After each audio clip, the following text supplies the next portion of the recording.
아니, 저 사람은 뭐 하고 있는 거야? 여기 한 미국 여성이 깜짝 놀란 표정으로 한국 지하철 객실 의자에 앉아 무언가를 바라보고 있는데요. 과연 어떤 사연인지 한번 알아보겠습니다. 안녕하세요.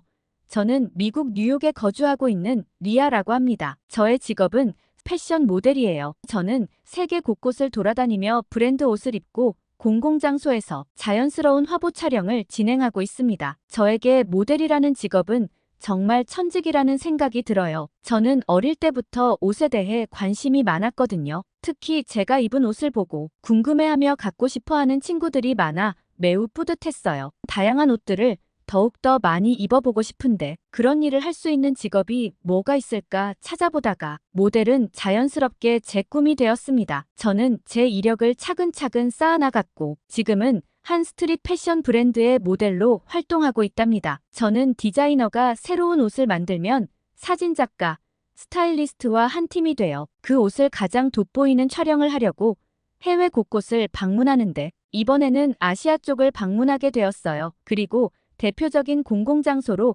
지하철 촬영을 진행하기로 했죠. 아시아 국가 중에는 어디를 갈까 상의를 하다 저희는 중국과 한국에 주목하게 되었습니다. 두 나라 사이의 거리도 그렇게 멀지 않고 모두 오랜 역사와 전통을 간직하고 있는 나라여서 눈에 들어왔어요. 사실 문화적으로도 크게 차이가 있지 않을 것 같다는 생각을 가졌는데 실제로 방문해보니 엄청난 차이를 발견하게 되어 놀라게 된 경험을 알려드리려고 합니다. 먼저 저희는 13시간의 비행을 하고 중국 베이징에 도착하게 되었습니다. 저는 사실 중국 방문에 많은 기대를 하고 있었어요. 2008년 베이징 올림픽 때 개막식 영상을 보면서 엄청난 공연에 감탄했던 기억이 남아있거든요. 설레는 마음으로 동료들과 함께 베이징 공항에 도착했을 때 정말 놀라웠습니다. 공항의 건물이 엄청나게 크고 넓은데 인테리어까지 화려하게 갖춰져 있어 저는 중국이 많은 발전을 이룬 나라라는 인상을 받았어요. 하지만 출구를 찾아 나가려고 하자마자 어려움에 직면하고 말았습니다. 아무리 둘러봐도 영어로 된 표지판을 찾기가 어렵고 중국어로 표기된 안내판이 대부분이었어요. 한참을 헤매고 난 뒤에야 겨우겨우 입구를 찾아 택시 타고 호텔로 이동했어요. 호텔에 짐을 가져다 놓은 뒤에 우리는 바로 지하철로 이동했습니다. 먼저 촬영이 가능한지 여부를 판단하기 위해 일단 내부로 들어가 보기로 했죠. 근데 정말 말로 표현할 수 없을 만큼 불쾌한 경험을 겪게 될 줄 그땐 정말 몰랐습니다. 지하철 정거장에 쏟아져 내리는 인파와 지하철을 타려는 인파가 서로 교체되며 불필요한 접촉이 이뤄졌어요. 그때 어떤 사람이 제 발을 밟고도 사과 한마디 없이 지나가는 거예요. 저는 정말 너무나 화가 났죠. 아픈 발을 낑낑대며 결국 지하철 안에는 들어왔지만 많은 사람들로 인해 숨이 막힐 것 같았습니다. 우리는 여기서 촬영을 할 수 없겠다는 생각이 들었어요. 모두들 촬영도 하기 전인데 지치고 말았죠. 심지어 그 안에서 맡았던 냄새는 정말 끔찍했어요.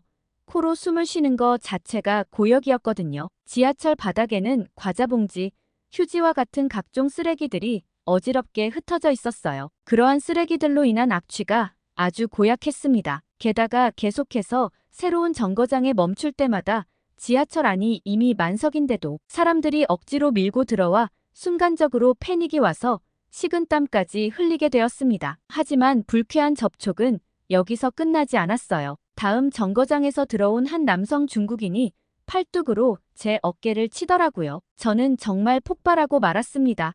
아니, 이 나라 사람들은 기본적인 매너도 없나? 어쩜 이렇게 다른 사람의 발을 밟고 어깨를 치고도 사과 한마디가 없을 수가 있어. 하지만 저만 피해 입은 게 아니라 저와 같이 있었던 동료 모두 사람들에게 이리저리 떠밀려 여기저기 흩어지고 말았습니다. 그래서 저희는 서로의 위치를 확인하기 위해 메신저로 대화할 수밖에 없었어요. 결국 이렇게 밀리다가는 다칠 수도 있겠다는 생명의 위협을 느껴 촬영을 포기하고 호텔로 돌아왔습니다. 우리는 일단 식사를 한 뒤에 다시 재촬영에 대해 생각해 보기로 했어요. 그래서 호텔에서 조금의 휴식을 취한 뒤 식사를 위해 음식점으로 향했습니다. 식사를 하러 가는 동안 중국의 거리 풍경을 보게 되었는데 저는 경악을 금할 수가 없었어요. 길가에 쓰레기들이 아무렇게나 널려 있고 심지어 쓰레기통도 보이지 않더라고요. 그리고 아무렇지 않게 쓰레기를 버리는 모습을 저는 목격하고 말았어요. 식사를 위해 나왔지만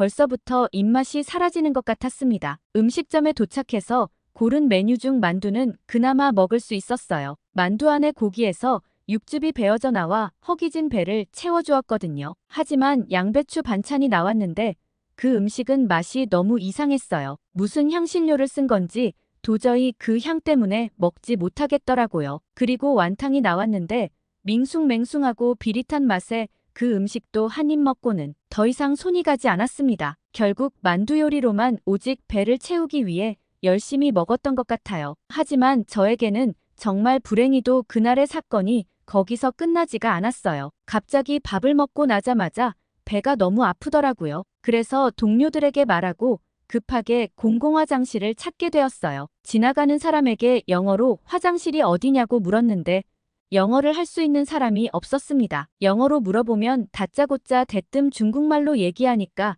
저는 이해하기가 어려웠어요. 그리고 그나마 영어를 할 줄 아는 중국인은 발음이 너무 좋지 않아 알아들을 수가 없었죠. 그래서 번역기 어플을 통해 중국말을 해독한 후에나 화장실을 찾아갈 수 있었어요. 마음은 급하고 얼굴은 점점 사색이 되어갔어요. 하지만 저는 급하게 도착한 화장실의 풍경에 할 말을 잃고 말았습니다. 변기는 막혀 있었고 바닥에는 온갖 쓰레기들이 널려 있었으며 악취에 숨을 쉬기가 힘들었어요. 너무 지저분해서 이걸 어떻게 쓰라는 거지? 라는 생각이 들었죠. 휴지마저 안 챙겨왔다면 그 화장실을 이용할 수 없었을 거예요. 일단 제가 가져온 휴지로 최대한 청소 후에 화장실을 이용했어요. 하지만 무례한 일이 갑자기 발생하고 말았습니다. 제가 화장실을 이용하고 있는데 어떤 사람이 문을 열려고 밖에서 흔들어댔어요. 저는 문에 노크하면서 사람 있다고 말했죠. 하지만 밖에서 중국말로 알 수 없는 말을 하며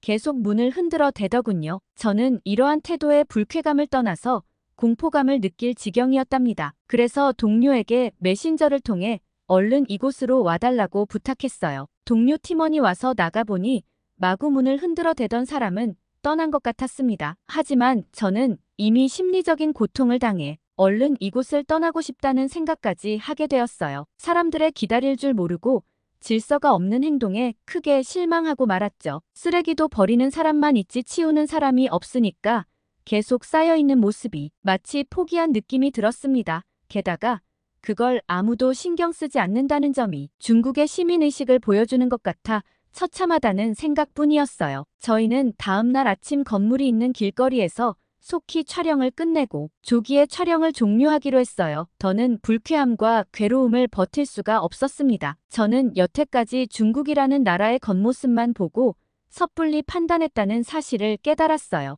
겉의 화려함만 치중한 채 내실은 아무것도 없다는 사실을 알았고 다시는 중국이라는 나라에 방문하고 싶지 않다는 생각이 들었습니다. 저와 동료들은 중국에서 정신적인 소모가 너무 커 이미 지친 상태였기 때문에 한국도 중국과 비슷한 환경이면 그냥 빠르게 일정을 종료하고 조기 귀국하기로 했어요. 그러나 저는 한국에 도착하자마자 인천공항의 모습에 경악하고 말았습니다. 아주 깔끔한 인테리어에 드넓은 공간이 매우 깨끗하고 쾌적했거든요. 그리고 화장실을 가고 싶어하는 동료가 있어 함께 화장실을 가게 되었는데 글쎄 너무나 청결하고 위생적인 거예요. 중국에서처럼 막히거나 고장난 화장실은 하나도 없었습니다. 그리고 그 누구도 무례하게 먼저 나오라고 문을 두드리거나 하는 법 없이 일렬로 줄을 서서 질서를 지키더라고요. 저는 너무 큰 충격을 받았습니다. 그리고 화장실을 나와 공항의 출구를 찾기 위해 지나가는 사람에게 물었더니 글쎄 너무나 친절하게 영어로 안내해주는 거예요. 중국에서는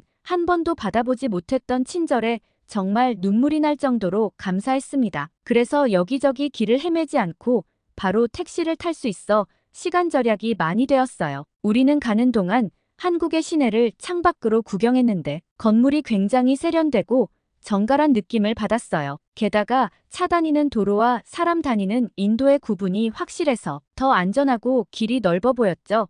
특히나 도로 곳곳이 아주 깨끗해서 놀랐답니다. 저희는 초반부터 아주 좋은 인상을 받아 호텔에 짐을 풀고 바로 지하철로 이동해서 촬영을 진행하기로 하였어요. 그런데 여기서 또 놀란 사실이 있는데 지하철로 가는 안내 표지판이 무척 잘 되어 있었기 때문이에요. 눈에 확 잘 띄고 처음 와본 사람도 찾아가기 쉽게 잘 쓰여 있었어요. 중국에서는 공항에서부터 길을 헤맸던 것과는 차원이 달랐습니다. 그런데 진짜 충격은 한국의 지하철 역사에 들어서는 순간부터였죠. 지저분함이라고는 찾아볼 수가 없을 정도로 바닥이 깨끗하고 쓰레기가 하나도 없었어요. 심지어 안으로 들어가자마자 저는 역사 안에 있는 꽃집을 발견하고 말았습니다. 너무나 향기로운 냄새에 취해 저도 모르게 그곳으로 가서 예쁜 꽃들을 바라보게 되었죠. 한국의 지하철 안에서 이렇게 꽃집을 발견하게 되어 참으로 행복했어요. 저는 원래 꽃을 엄청 좋아해서 매주 구매하는데 이렇게 교통수단을 이용하면서도 꽃을 살 수 있다니 너무 편리하다는 생각이 들었죠. 저희는 촬영 소품으로 이용하기 위해 새로운 만남이라는 꽃말을 가진 알스트로메리아라는 꽃을 구매하게 되었어요. 한국이라는 나라와의 새로운 만남에 딱 어울리는 아주 예쁜 꽃이었죠. 사진 촬영 때 사용하면 아주 큰 기념으로 남을 것 같았어요. 그리고 그 옆에는 아주 맛있어 보이는 분식집이 있더라고요. 우리는 일단 그곳에서 점심을 해결하기로 했습니다. 들어가자마자 김밥, 떡볶이, 어묵을 주문했어요. 모두 처음 먹어보는 음식이었죠. 먼저 김밥을 한 입 베어 물은 순간 저는 너무 고소하고 야채와 함께 씹히는 아삭아삭한 식감이 좋았습니다.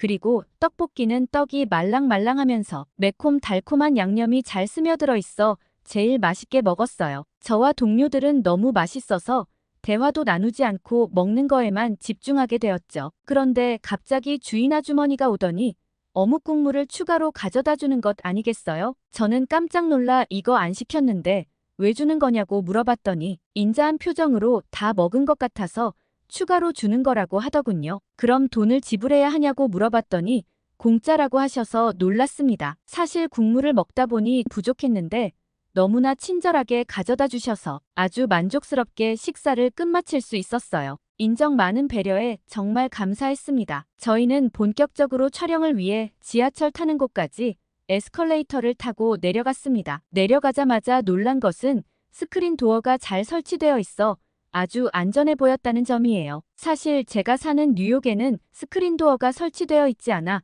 한국만큼 안전하지 않거든요. 그래서 사고가 발생하거나 위험한 상황이 종종 생길 수 있어요. 하지만 한국에서 저희는 안전하게 지하철을 기다리다 객실 내부로 들어갔습니다. 내부에도 쓰레기 하나 없는 청결함에 모두 또 한 번 놀라고 말았죠. 그리고 신기했던 점이 노약자 좌석, 임산부 좌석이 의자 색깔로 구분되어 있더라고요. 가만히 노약자 좌석을 지켜보니 한국 젊은 사람들은 자리가 없어도 그 자리에 아예 앉지 않았어요. 배려와 양보가 자연스럽게 스며들어 있는 시민의식의 깊은 감명을 받게 되었습니다. 그런데 저의 맞은편에 앉아있던 한 여자분이 자기 짐을 그냥 발밑에 놓아두고 신경을 하나도 안 쓰고 있는 거예요. 저는 누가 가져가면 어쩌려고 저러지? 라는 생각을 하고 가만히 지켜보고 있었습니다. 그러나 아무도 그 짐에 관심조차 없었죠. 그 누구도 훔쳐가거나 건드리는 사람이 없었어요. 저는 이것을 보고 두 눈을 의심할 수밖에 없었습니다. 하지만 그 사람 말고 다른 사람들도 본인 짐을 발밑에 내려두는 행동들을 계속해서 하는 거예요. 결국 한참을 지켜본 뒤 아무도 가져가지 않는다는 확신을 가지게 되었어요. 이것은 제가 뉴욕에 돌아와서까지 제일 신기했던 일로 뉴욕에서 같이 일하는 한국 모델에게 물어보니 한국 사람들은 원래 남의 물건에 손을 대지 않고 그렇게 공공장소에 놔둬도 가져가는 사람들이 없다고 하더군요. 정말 한국 사람들의 시민의식이 참 높다는 사실을 알게 된 경험이 되었어요. 이런 문화는 어느 나라도 쉽게 배울 수 없을 겁니다. 해외 어디에서나 짐을 누가 훔쳐가지 않을까 경계를 해야 하는데 한국에서는 전혀 그럴 필요가 없었어요. 그리고 한국은 지하철 안내방송도 아주 잘 되어 있었어요. 다음에 내려야 할 역이 어느 역인지 반복해서 외국어로도 멘트가 나오더라고요. 그래서 바로 원하는 목적지에 내리기 쉬웠습니다. 저는 정말 이용객들의 편의를 생각한 배려에 큰 감동을 받았어요. 그리고 지하철에서 내려 사람들이 빠졌을 때 바로 사진 촬영을 진행할 수 있었죠. 중국 지하철에서 남기지 못했지만 한국에서는 베스트 컷들을 많이 남길 수 있어서 정말 다행이었습니다. 이 밖에도 저희는 한국의 길거리에서 추가 촬영을 진행하고 호텔에서 편안하게 묵은 뒤 뉴욕으로 돌아오게 되었어요. 이번에는 업무적 일정으로 오래 있을 수 없었지만 다음에는 꼭 한국 여행으로 방문해서 많은 곳을 경험해보고 싶습니다. 제가 꼭 방문해야 할 한국의 대표적인 명소가 있을까요? 한국에서의 일정 동안 많은 감명을 받았다는 리아 씨의 사연을 잘 들어보았습니다. 특히 우리나라 시민의식과 지하철에 대한 칭찬이 가득해 앞으로도 책임감 있게 이용해야겠다는 생각이 드는데요. 여러분은 오늘의 사연 어떠셨나요? 오늘의 사연이 재밌으셨다면 구독과 좋아요, 알림 설정 부탁드립니다. 이상 지금까지 감동코드였습니다. 시청해주셔서 진심으로 감사합니다.